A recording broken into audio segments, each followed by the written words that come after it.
Hmm. Okay. So let me paint a picture for you. It's sometime today. You run some OpenClaw agents. You wake up, one does your schedule, but something looks off. When you ask it, it gives you some reference about a goal that you don't remember setting. And as you start investigating, the kids get up and they want breakfast. You're getting frustrated. Their cries for something yummy. They want Eggos, whatever. It's just grating on your head. And it's not them, right? It's the AI agents that were working all night frustrating you this morning. So you get them settled, the kids. You start reviewing the logs for one of your agents appears to have gone a bit rogue. It just so happens to manage your schedule and marketing outreach. And oh my God, it started mining Bitcoin. Oh my God. It canceled all your credit cards after maxing them to buy said Bitcoin.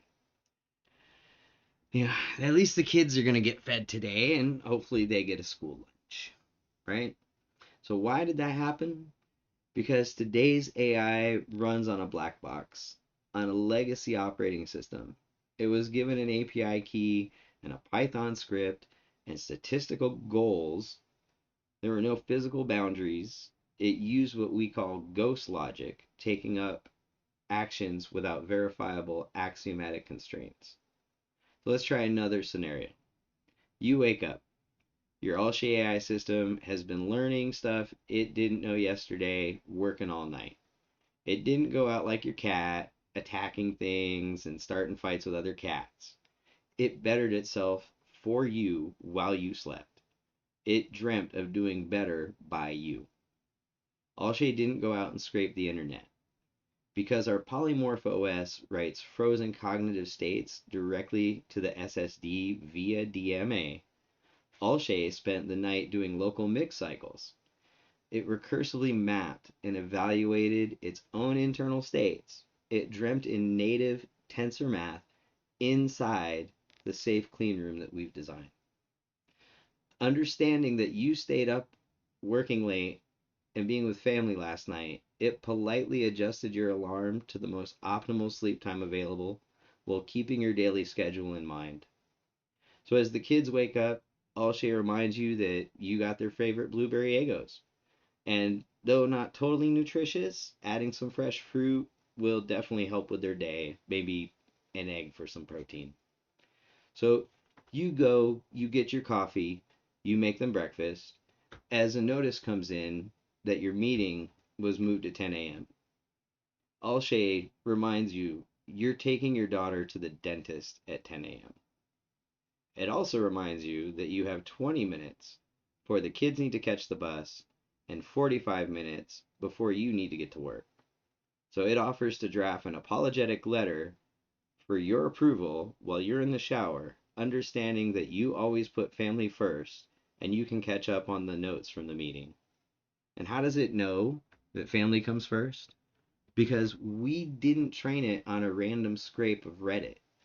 We train Alshay on a strict ontological curriculum.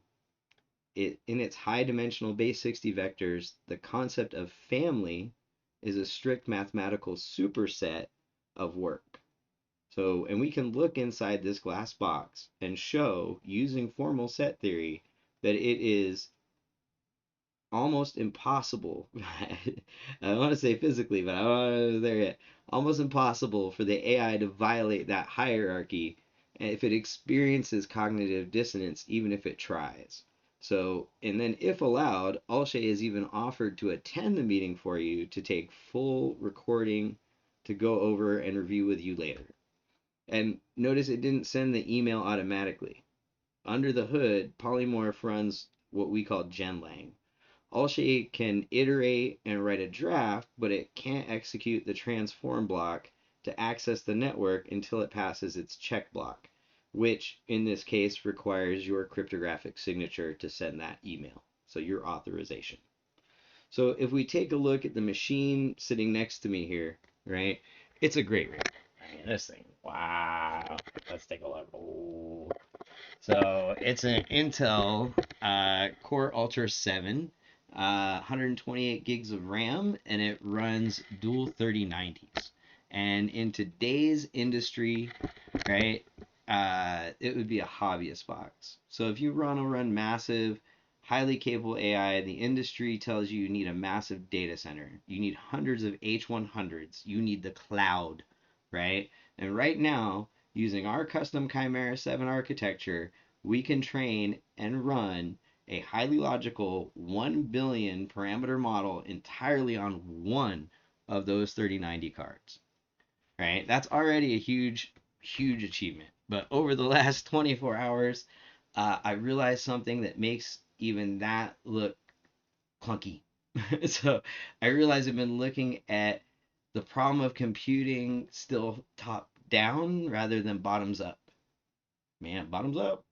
So the problem, so we have OS tax and a memory wall, right? The entire tech industry is trapped in dependency hell. To make an AI think, it has to run through the Python script, which calls the C++ libraries, which talks to proprietary graphics drivers, which are heavily managed by a 30-year-old Linux or Windows kernel, which scatters data randomly across your RAM using legacy memory allocators. So every single step is a translation step. Every translation burns power. Everything burns VRAM. It creates latency. The AI is really literally stuck inside a heavy suit trying to interact with the base silicon, right? So I realized we didn't just need to give it a safe space to execute code in. We needed to get rid of all that heaviness, right? And get just smooth it out, make it so it's free flowing on its own. And so that's what PolyMorphOS is. It's a sovereign operating system built from scratch in Rust that operates entirely on the bare metal. It is exactly 350 kilobytes of operational files. But a thing that's really crazy is it. This is what changes stuff. Because we built the custom deterministic O1 memory allocator, right? And because the 3D UI is built on pure math using Gaussian splats rather than pixels, it's basically already a neural engine, and I'm already plugging it together. So basically I'm introducing MICT-Tensors. So instead of treating AI math as a bloated software program, we map it directly to the physical silicon. And by doing this, we can achieve something called manifolding. I can explain manifolding in more depth later, but it's really cool how it works. Um, the optic nerve and the hippocampus come out of this, because in a normal computer, if an AI wants to see your desktop, right, it has to take a screenshot, it has to copy the pixels, it has to translate that into a tensor, feed them into the neural network, and that takes billions and billions of operations. Some of that stuff is just wasted operation too, right?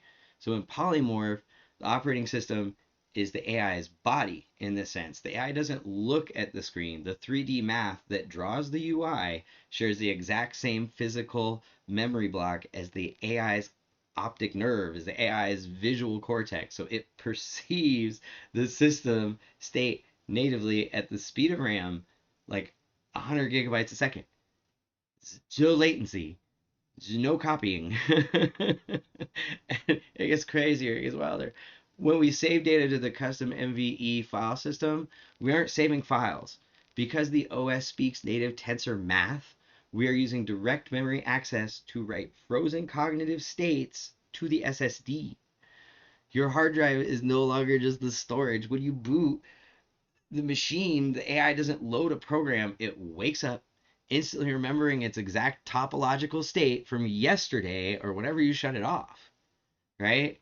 So this is like how the stuff we see in sci-fi movies and things like that become very real, because by destroying this memory wall, right? By using the glass box set theory to mathematically, I'm going to say reduce hallucinations. It's very likely to eliminate them completely. And by natively quantizing the math to run directly on the CPU and GPU without legacy bloat code, we unlock so much capability and things that just shouldn't be possible. So with the MICT-Tensor architecture, a local machine like this one won't just run a 1 billion parameter model because it's so crazy efficient, and because the zero copy perception and the ability to route these high anxiety paradoxes natively to quantum processors via the twist matrix we designed. This desktop will be able to reason at the level of a 70 to 100 billion parameter behemoth, completely local, completely sovereign, completely secure. So this went from building a graph to see if I was plotting something mathematically correctly to a whole new way of doing things, and really seeing how the systems set up and interact, right? Once you remove the C and C++ bloat, I, I know, don't get me wrong, language is great. It's done a lot of great stuff. But once we remove all this bloat structure and get straight to the bare metal, we can do some really, really amazing things with this stuff.